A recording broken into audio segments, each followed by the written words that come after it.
सांगतील काय नियम नाही, सरकारचं कोणतं धोरण नाही, आंधळ्या देवाला कुत्रा पीठ खायला अशी परिस्थिती निर्माण झाली.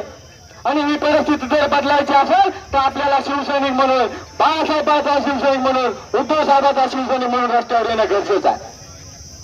हे प्राथमिक स्वरूपाचं आंदोलन आपण या तहसील कार्यालयावर केलेलं आहे.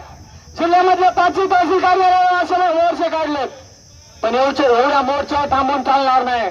ही केंद्राची कातडी बांधून घेतलेलं सरकार यायला सर्व की पळो करून सोडावं लागणार आहे. मित्र, माझ्या शेतकरी बांधवाला विनंती आहे की आपण घाबरू नका, व्यक्ती होऊ नका.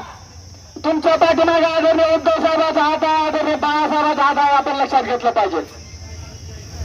मी तहसीलदार साहेबांना विनंती करेन की ज्याप्रमाणे शेतकऱ्याचे विषय आहेत त्याप्रमाणे या शेनगाव तालुक्याचे बी बरेच विषय आहेत. माझे शेतकरी बांधव, सर्वसामान्य गावकरी या ठिकाणी आवर्जून आलेले आहेत. आपण जरा पंचायत समितीकडे लक्ष दिलं पाहिजे.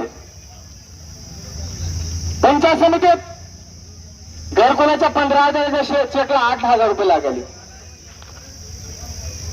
गोठ्याच्या फाईलला 10,000 रुपये लागले.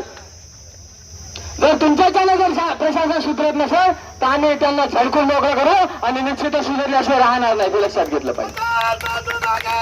तुम्हाला आमचा इतिहास माहिती, आमचा भूगोल माहिती आहे. आम्ही शेतकऱ्यांच्या हितासाठी, सर्वसामान्य जनतेच्या हितासाठी कोणत्याही थराला जातो, हे लक्षात घ्या. आम्ही जास्त काही बोलणार नाही. पुन्हा आपल्याला आंदोलन करायचे आहे. उद्या आपलं बासनबा भाटेवर शेतकऱ्याचा भव्य असं रास्ता रोको आहे.